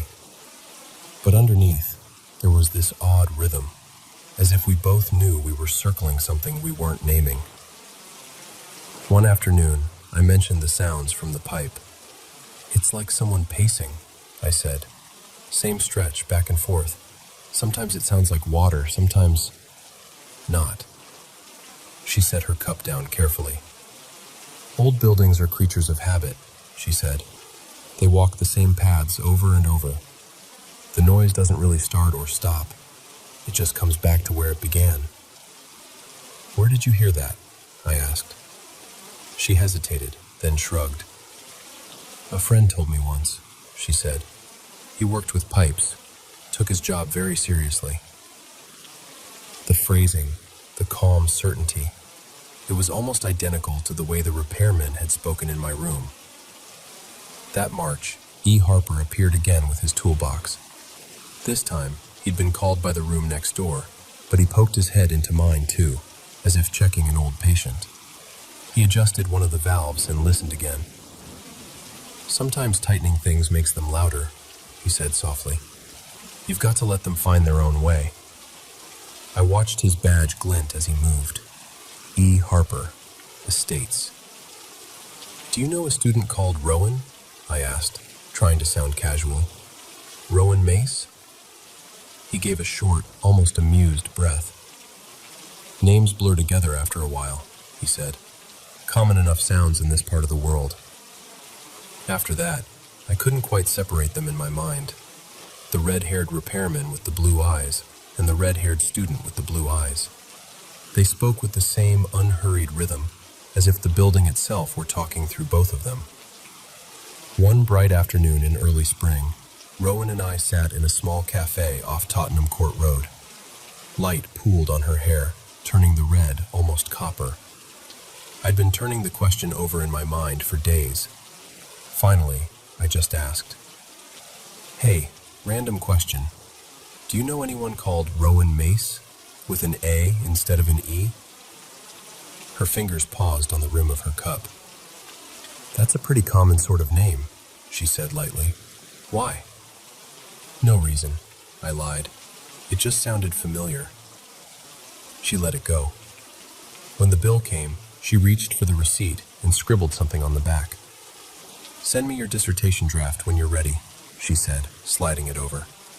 I'm good at spotting grammar stuff. Occupational hazard. Her handwriting was neat and looping. Under her number, she'd written, Rowan Mace. 2 N's in the first name, an extra I in the surname. Relief washed over me. For a moment, it felt like I'd been holding my breath since that first email and could finally exhale. Oh, I said, almost laughing. So it's Rowan with 2 N's? Always, she said, smiling. You must have heard it wrong before. Outside, we walked together for a bit.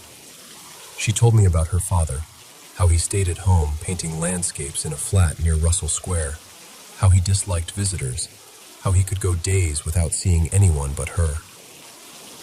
Maybe I'll walk you home sometime, I said. If you're not afraid of him, she laughed. A week later, after a late film, I did walk her home. Her building was one of those red brick blocks near Russell Square, with a stairwell that smelled faintly of damp and old cooking. The banister was smooth from decades of students sliding their hands along it.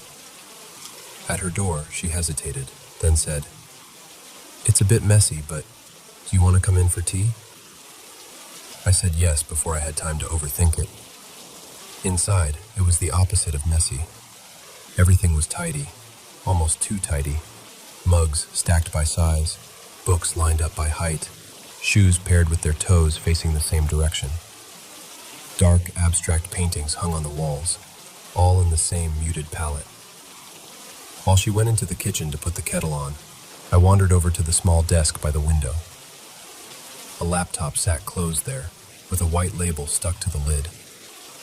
The same sort of label was on the notebook beside it. In block capitals, someone had written, Rowan Mace. Not Rowan, not Mace.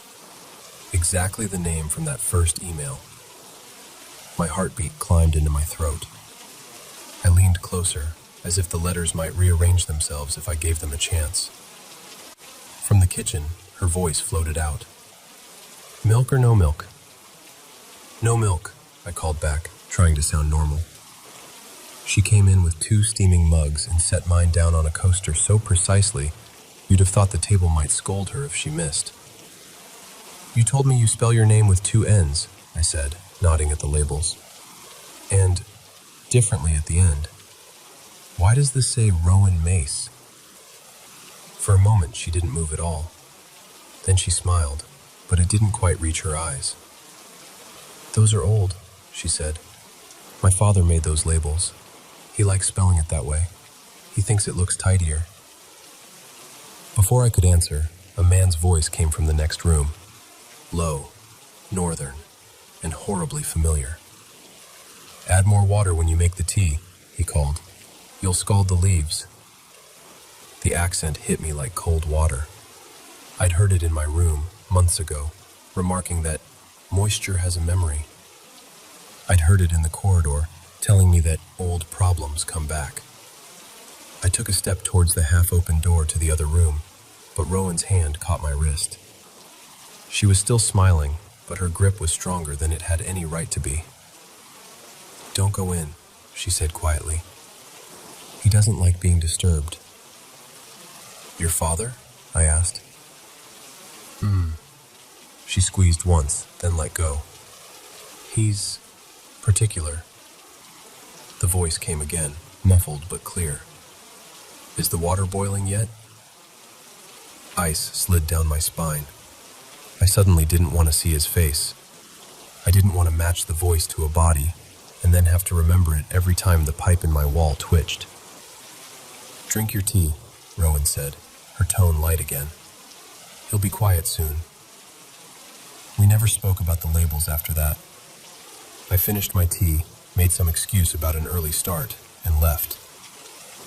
Walking back through the drizzle, Harper House looming in the distance, one thought went around and around in my head. If she was Rowan Mace, then who was Rowan Mace? And if she wasn't, what exactly was I sharing my walls with? A few weeks later, she called me out of the blue. Her voice sounded thinner than usual, as if the signal were stretching it. I'm transferring to Glasgow, she said. It's all a bit sudden. Some family stuff. When? I asked. Next month. A pause. Thank you for talking with me this year. It's been nice. Good luck, I said. Really. We didn't say much else. When we hung up, I sat on the end of the bed, watching the pipe pulse gently in the wall. The next day, an email arrived from a new address. The subject line was, moving. The sender, rowan.mace@xxx. The message said, I'm moving to Glasgow next month. Rowan. I stared at that double N for a long time. Then I went back to my inbox and opened the old message, the one from months ago. 2. Room 02. Is it still leaking? Rowan.mace.22. But somehow, in my mind, they had both begun to blur. I never replied to her email. I don't know if that was kind or cowardly. Maybe both. June 17th, 2025. My last full day in that room. I packed my suitcase slowly, folding the year into piles. Notes I'd keep, clothes I'd donate, memories I'd pretend to forget. The corridor outside was almost silent. Most people had already gone home or were out celebrating. Sometime in the afternoon, there was a knock on my door. When I opened it, E. Harper was standing there, toolbox in hand. Leaving today? He asked. Tomorrow morning, I said. Thought I'd hand the key in tonight. He stepped inside without really waiting for an invitation, glanced up at the pipe, and pressed his palm gently against it, as if taking its temperature. Then he knelt, adjusted a valve I hadn't even noticed before, and the pipe gave a long, soft sigh. There, he said. That should stay quiet for a while. For the next person? I asked, trying to keep my tone neutral. He looked around the room, at the faint marks on the walls where I'd blue-tacked notes, at the slight dip in the mattress where I always slept. Old places have good memories, he said. You know when someone says something perfectly ordinary, but it lands like a warning? That's how it felt. Later, at reception, I slid my key across the desk. All done? The manager asked. Yeah. I hesitated then. Can I ask, that repairman, Mr. Harper, does he have any family? Kids? A daughter, maybe? She looked genuinely surprised. Him? Eric? Not that I've ever heard. He's been with the States for over 10 years, always on his own. Fixes our leaks, disappears. No visitors, no one asking after him. She chuckled. Bit of a hermit, that one. She tapped the drawer behind her absent-mindedly. We've got all his paperwork on file, of course. Passport, contracts, all that. Our most reliable man. I nodded, murmured a thanks, and stepped outside. The air felt different, warmer. The kind of June sunshine London gets on its best days, when the sky actually remembers how to be blue. Students were dragging suitcases along the pavement, laughing, arguing about who'd left the frying pan unwashed for months. As I turned the corner, I glanced back at Harper House. One of the basement windows, the one that belonged to room 02, was propped open an inch, just enough to let air in, or out. I remembered something Rowan had said early on. Old houses walk the same paths. Maybe people do too. Maybe emails and voices and footsteps all find their way back to the same roots, even when the names on the labels change. Since she left for Scotland, if she really went, I haven't heard from her again. No texts, no emails, no chance encounters on stairwells. But a few days ago, I passed Harper House on the bus and saw new students arriving, wrestling their suitcases through the front door, smiling in that hopeful, tired way. And I caught myself wondering if any of them would be sent down to the basement. If any of them would stand where I stood, key in hand, breathing that cold, tunnel-smelling air. And if, on their first night, lying in the dark of room 02, they'd fall asleep to the sound of steady, careful footsteps pacing just above their heads, walking the same 3 steps they've always walked, over and over, down the inside of the wall.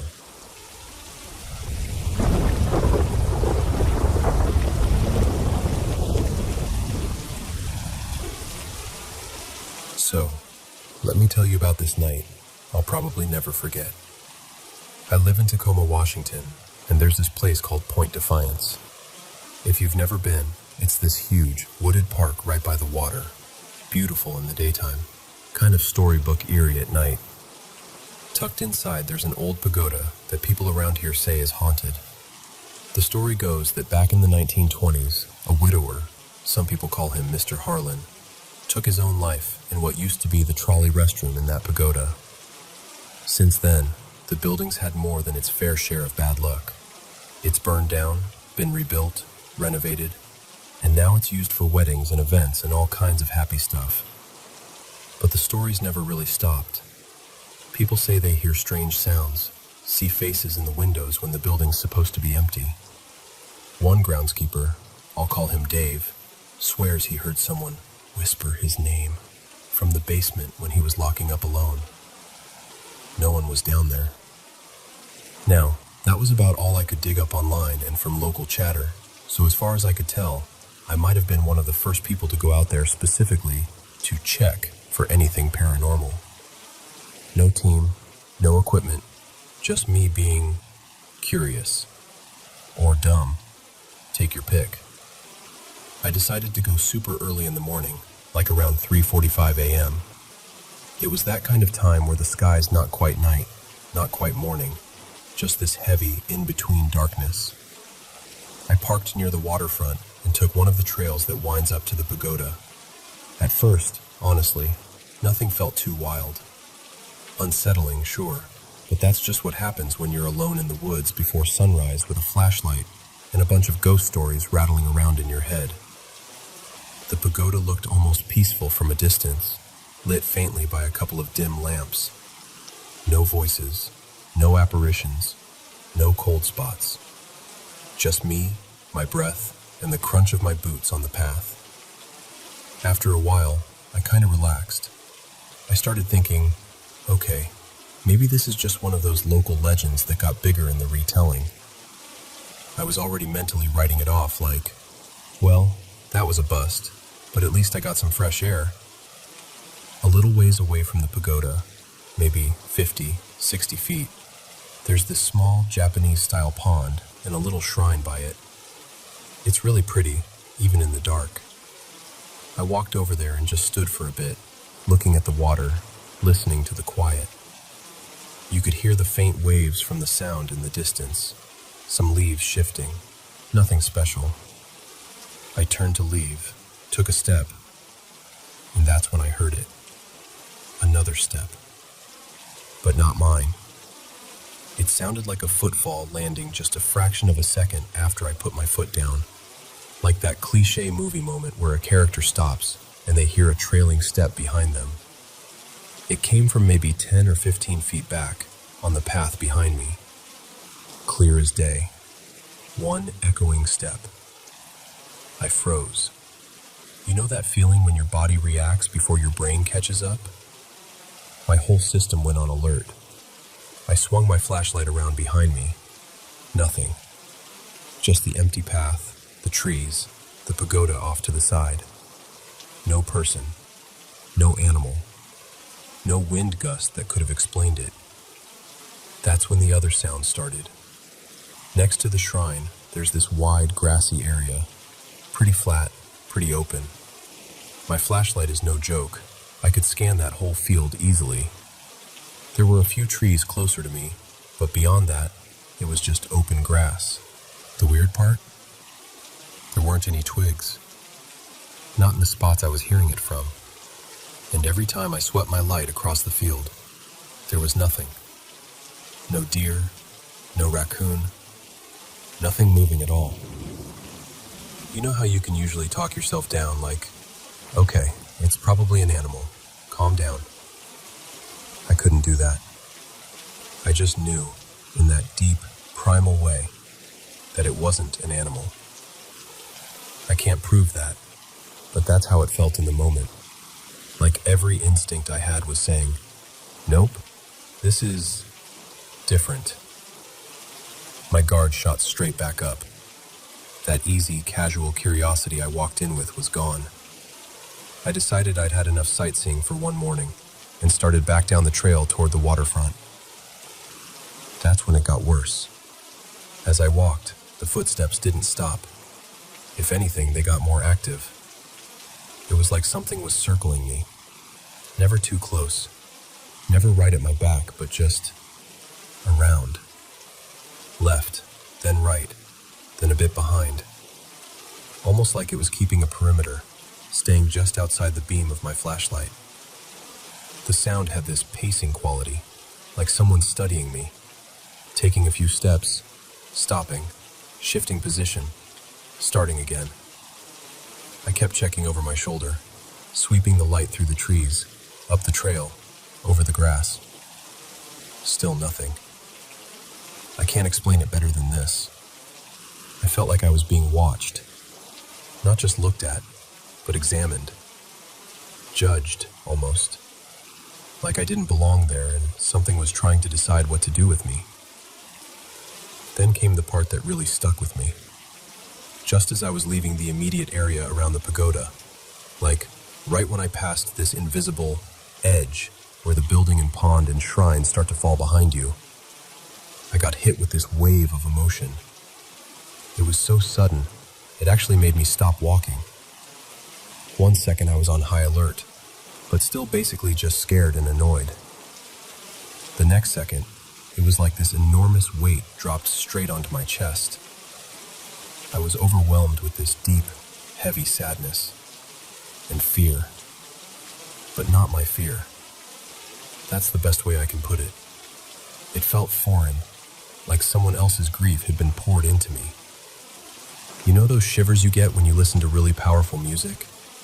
Those full-body chills? It felt like that, but instead of awe or excitement, it was this intense mix of sorrow and anxiety. My skin prickled. My eyes stung like I was about to cry over something I didn't understand. I suddenly felt cold all over, even though I'd been walking and my heart was racing. I remember thinking very clearly, these feelings aren't mine. The emotions stayed with me as I kept walking, but the farther I got from the pagoda area, the more it started to ease up. Like it was fading with the distance, step by step. The sounds behind me slowly died away too. No more phantom footsteps, no more snapping where nothing was visible. Just the normal park noises and my own breathing. Even then, I still felt watched. Not in a threatening way at that point, more like whoever or whatever it was just standing at the edge, seeing me off. That sensation stuck with me until I turned a bend in the trail and lost sight of the pagoda and the pond completely.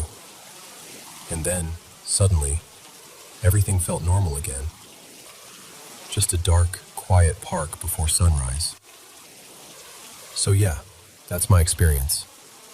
No full-bodied apparitions, no furniture flying across rooms, nothing you'd see in a dramatic movie. But something out there responded to me being there. I'm convinced of that.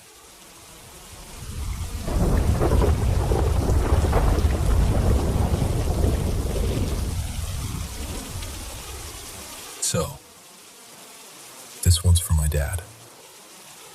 His name was never in any headline or history book, but yeah, this is for him. My dad, Mark Wilson, worked the graveyard shift. Literally.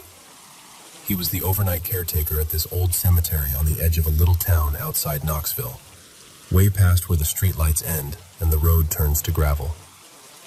The kind of place where even the moonlight looks like it's second-guessing itself. On paper, his job was simple.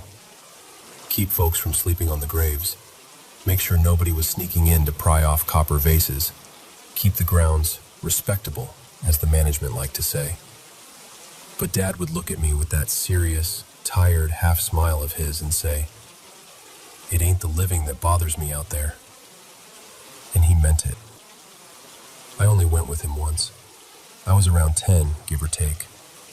Mom was on a double shift at the hospital, and instead of leaving me with a neighbor, he brought me along. Said I could sleep in the little guard shack while he did his rounds. The shack was no bigger than a storage closet. It smelled like burnt coffee, old paper, and wet dirt. There was this tiny space heater in the corner that hissed and rattled like it was offended it had to work at all. I remember curling up on this worn-out vinyl cot with his old army jacket over me. It still smelled like cigarettes and whatever cheap aftershave he bought at the drugstore. That smell made me feel safe, like he just stepped out for a minute and would be back any second.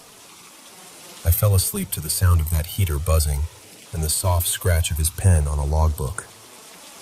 The first time I woke up, it was silent. Not late at night quiet, just wrong. The heater was dead. No hiss, no buzz, nothing. The silence felt heavy, like the air was pressing down on my chest. And then I heard it. That whistle. My dad's whistle was sharp, clean. The kind of sound that could slice right through kids screaming, lawnmowers, thunderstorms, you name it. That's how he'd call me in at dusk. 2 short blasts from the porch, and I knew the game was over. But hearing it out there, in the middle of a sleeping graveyard, with no wind, no traffic, nothing, it took every bit of warmth right out of me.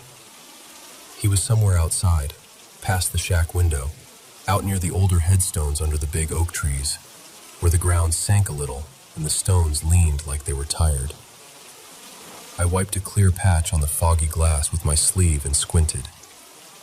I could just make out the beam of his flashlight moving slow, back and forth.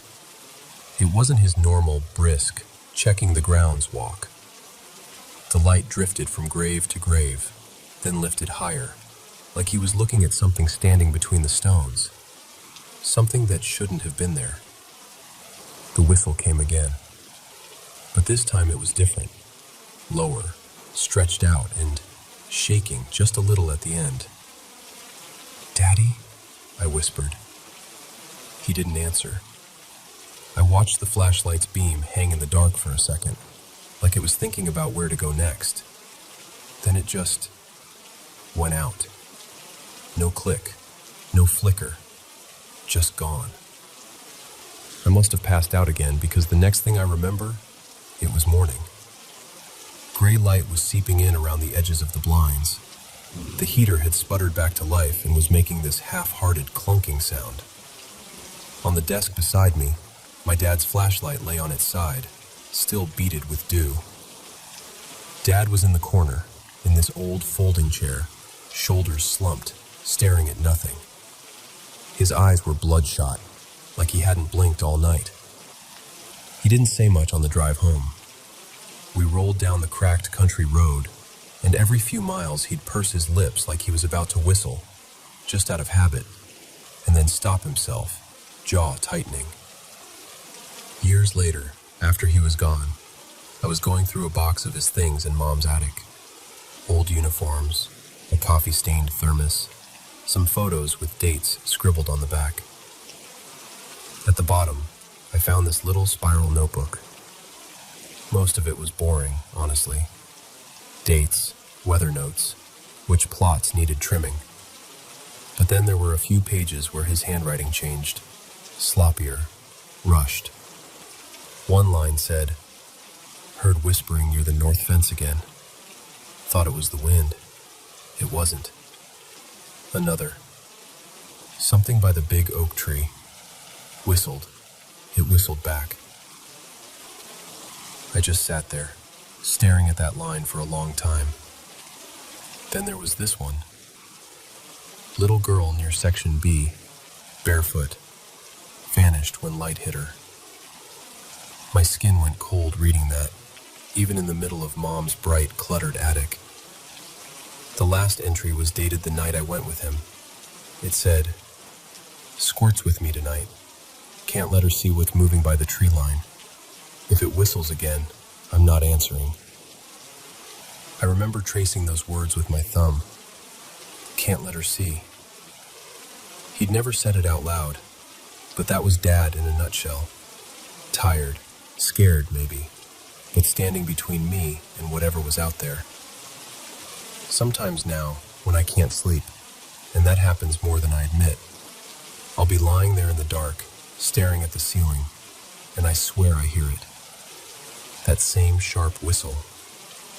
Not in the house, not right outside the window, just far enough away that I can pretend I imagined it. Thin and hollow, like it had to travel a long way to find me. And for just a second, I can smell that damp Tennessee air again.